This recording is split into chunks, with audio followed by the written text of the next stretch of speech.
Hello guys, and welcome back to the Cedi Investor. So in today's video we are talking about Ghanaian banks. I have a lot of issues with Ghanaian banks, and I'm going to go over them. Comment down below what you think about my concerns or my problems with Ghanaian banks. Also, make sure to smash the like button and subscribe to the channel. Share as well to people you think might be interested. Let's get into the video. Before I tell you my problems with Ghanaian bank, I think it's only fair to explain what the revenue sources of Ghanaian banks are. The two main ways that Ghanaian banks make money is through interest income in fees and commissions. Income on fees and commissions. So interest income is money made or interest made on investment in securities or on loans given out to customers or clients. The fees and commissions has to do with the fees that they gain or the commissions they gain from maintaining your account. So something like maintenance fees when you are doing transactions, those transaction costs. You want to do withdrawal, you want to send money to people.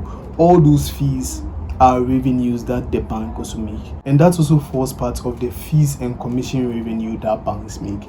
I think even ATM fees, all those things are under fees and commissions. Now when we take a deeper look into the interest income from Ghanaian banks, you can see that in Ghana, banks typically prefer the interest in securities. So that's when they invest into like treasury bills, bonds, sometimes even equity, and they make returns on that. That's what they usually prefer compared to giving the money as loans to customers or clients. And that is mainly my problem with banks. They usually prefer investment in securities over loans and advances. Now let's take a look at Bank of Ghana's recent Treasury bill results.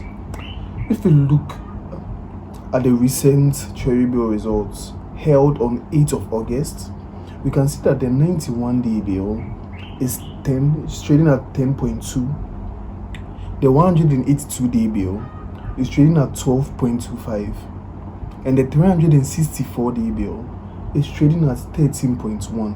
So averagely, you're going to be getting between 10 to 13.1 Ghana cedis for all the treasury bills. Now, when you compare this to what the banks were making last year and even at the beginning of this year, treasury bills were around 25 to at a point in time even 30%. So basically what that means is that banks will not be making the same amount of money they used to make from treasury bills or investing in securities. At the moment, BOG bills are 25%. So basically the banks have just switched from treasury bills to Bank of Ghana bills, and also repo.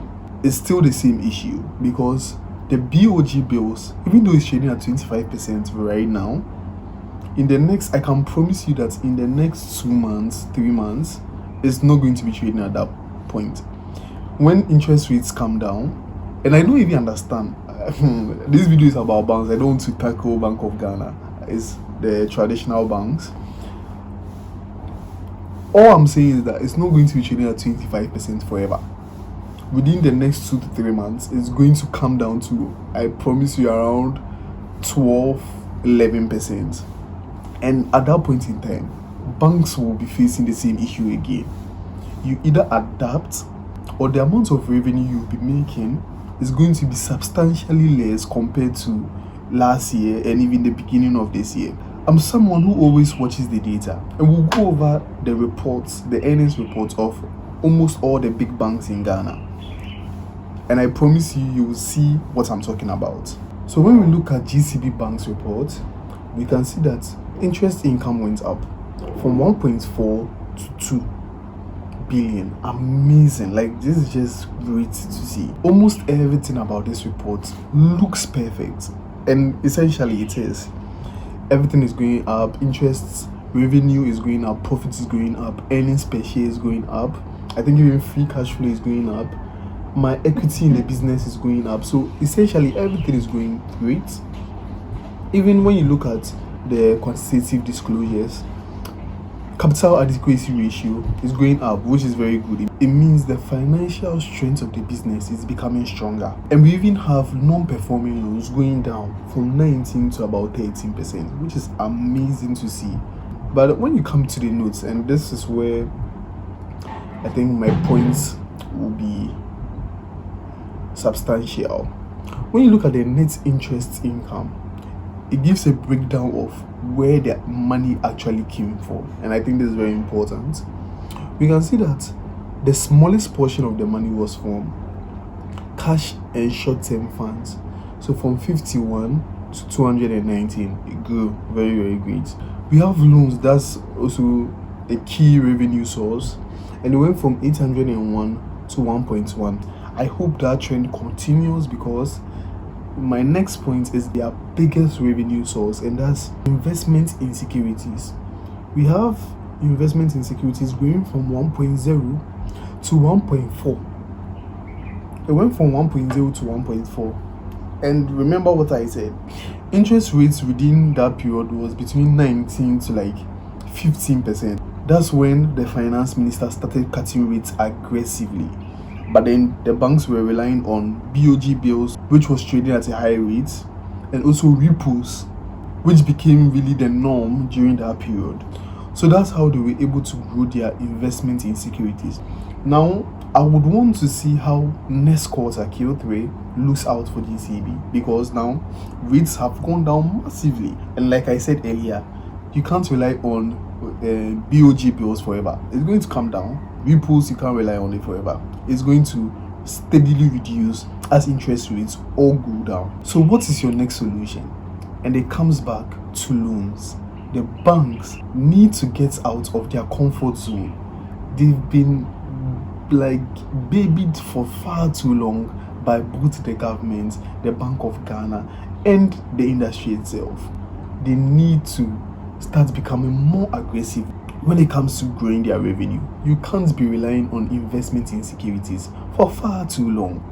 So that is the solution, and I think GCB has even done a wonderful job with that, because I read a news article, if I find this I'll put it in a video, where they are now starting to offer some loan packages to be to, like, I think salary workers or something.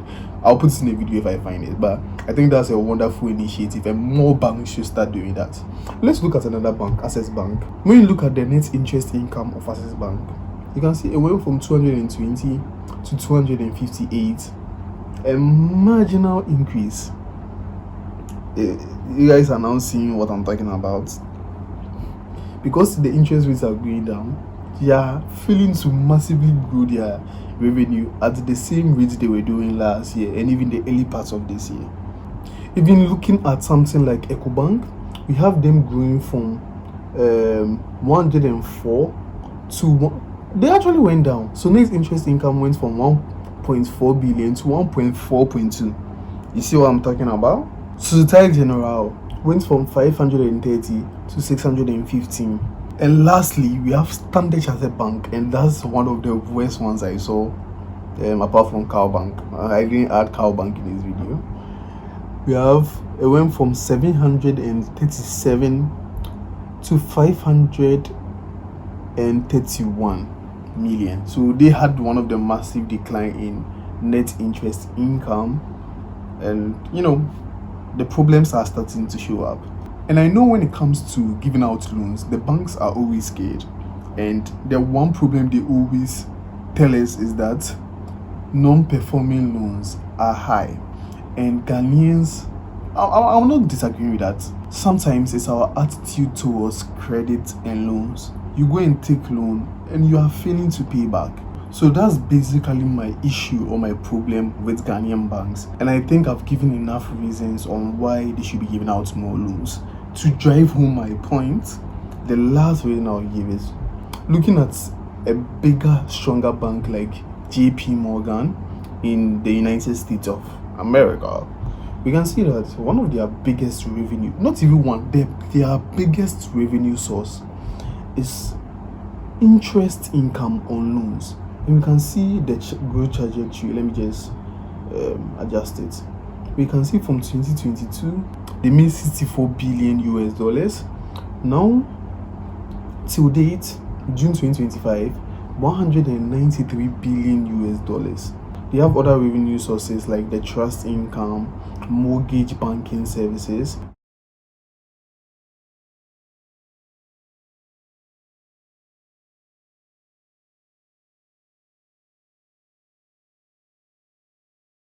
So we can see that this big bank in the US, which has been there for a very long time, it has faced a lot of hardships. The 2008 financial crisis, it has gone through a lot of issues, but they've been able to navigate by being adaptable and having a lot of revenue sources, trust income, mortgage banking, the trading activities, loans, like a lot of revenue sources. They are not just sticking to, oh, let me just invest in the market, let me just invest in stocks, let me just invest in treasury bills and I'll get money back. And I know that the US environment is vastly different from Ghanaians. The way credit is operated in the US is vastly different. But I'm just saying, it started from somewhere. So we might not be able to do it just like them, but we'll be able to do something. I don't know if that makes sense. It starts from somewhere. Now that interest rates are low, hopefully the banks will be giving out loans between 10 to 15%. A lot of people will be demanding it. If you make sure you put systems in place to give out efficient loans. And the way I'm saying loans don't matter. Like, they give loans to inefficient people you think might not pay back. Will give efficient loans to the right people. You will be able to double your money and also grow the economy as well. Me as a shareholder, I'll also benefit. So that's my pitch. Let me know in the comments down below. Do you agree with me? Do you think the banks are doing the right thing, or they will be able to navigate through this low interest rate economy by just investing in securities? I would love to know. Thank you so much for watching and have a wonderful and blessed day. Peace.